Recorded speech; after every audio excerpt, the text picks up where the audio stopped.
তো গাইস আমরা আবার নতুন ভিডিও একটা নিয়ে চলে এসেছি। আমি এই যে আমার পেয়ারা গাছ, পেয়ারা দেখেছো? পেয়ারা না দেখলে তোমাদেরকে বন্ধু বুঝাতে পারবো না একটা গাছে কতটা পেয়ারা আছে। দেখো এদিকে, এই যে পেয়ারা, এই যে পেয়ারা, এই পেয়ারাটা নষ্ট হতে চলে গেছে, এই মানে ফোকা লেগে গেছে। এদিকে আরও পেয়ারা রয়েছে।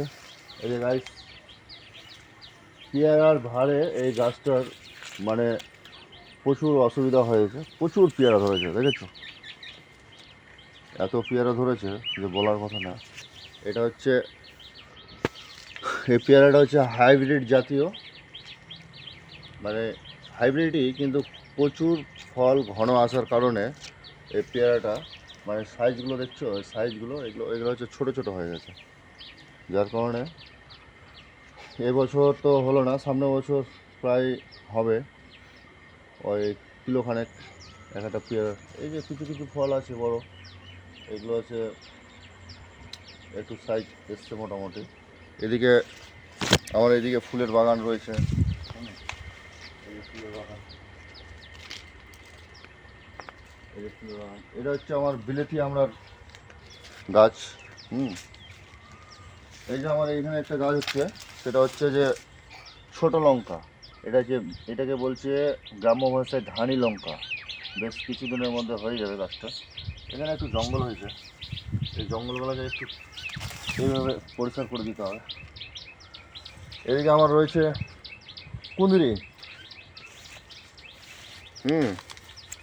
এই যে প্রচুর কুঁদরি ধরেছে দেখতে পাচ্ছ, আর ছোট ছোট, এই যে ছোট ছোট এদিকে ফুল এসছে, আরও হবে। এদিকে পেয়ারা, এদিকে পেঁপে আছে, পেঁপেটা একটু ফুটেজ করুন ক্যামেরাম্যান।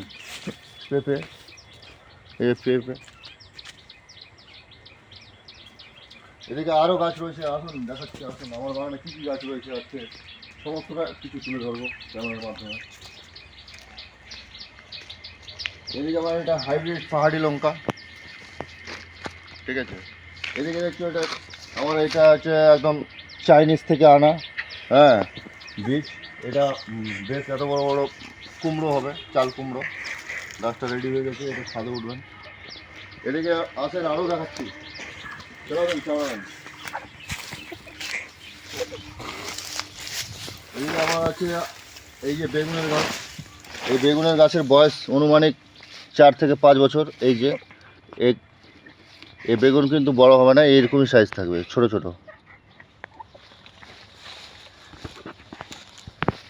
তো গাইস, তাহলে এদিকে হাইব্রিড ওল রয়েছে, ওল, এই যে হাইব্রিড ওলের গাছ।